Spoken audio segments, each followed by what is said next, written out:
ஜம்மு காஷ்மீர் எல்லையில் பாகிஸ்தான் நடத்திய துப்பாக்கிச் சூட்டில் தருமபுரியைச் சேர்ந்த எல்லை பாதுகாப்பு படை வீரர் உயிரிழந்துள்ளார். நாட்டுக்காக உயிர் தியாகம் செய்த அந்த வீரரின் சொந்த கிராமம் சோகத்தில் மூழ்கியுள்ளது.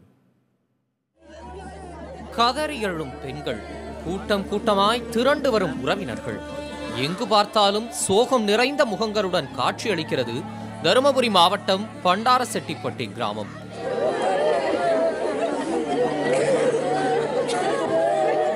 இக்கிராமத்தைச் சேர்ந்த சுரேஷ் 1995ஆம் ஆண்டு இந்திய எல்லை பாதுகாப்பு படையில் பணியாற்றத் தொடங்கினார். காஷ்மீரில் உள்ள இந்திய பாகிஸ்தான் எல்லையான ஆரச்புராவில் 78வது பட்டாலியன் தலைமை காவலராக பணியாற்றி வந்துள்ளார் சுரேஷ்.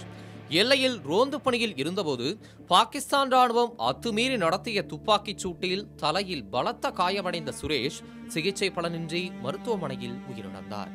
சுரேஷின் மரணத்தால் அவரின் சொந்த ஊர் சோகத்தில் ஆழ்ந்துள்ளது. ஊரே சோகத்தில் மூழ்கி இருக்குது. இப்போ யாரும் எந்த வேலைக்கும் போகாமல் எல்லாம் ஊருக்காரர் பூரா இங்கே எல்லாம் கூலி வேலை செய்கிறவங்க தான் இந்த ஊரில் இருக்கிறவங்க. இருந்தாலும் எல்லாரும் அவன் எப்போ வருவான்னு சொல்லிட்டு பார்த்துட்டு தான் இருக்கிறாங்க. ஊருக்காரர் மேலே அவனுக்கு பாசம் அதிகங்க. வீரமரணம் அடைந்த எல்லை பாதுகாப்பு படை வீரர் சுரேஷுக்கு ஜானகி என்ற மனைவியும் 2 பிள்ளைகளும் உள்ளனர். ஜானகி பட்டதாரி என்பதால் அவரது தகுதிக்கேற்ப தமிழக அரசு வேலை வழங்க வேண்டும் என உறவினர்களும் கிராம மக்களும் வலியுறுத்தியுள்ளனர். அவர் நாட்டு பயன் பற்றுள்ளவர் சார்.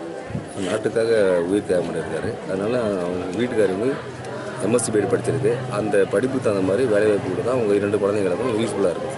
ஏதோ ஒரு கவர்மெண்ட் வேலை போட்டு கொடுத்தாக்க அது குடும்பத்தை காப்பாற்றிக்கும். அதுவும் சின்ன வயசுன்றதுனால அவளுக்கும் ஒரு பாதுகாப்பாக இருக்குங்க.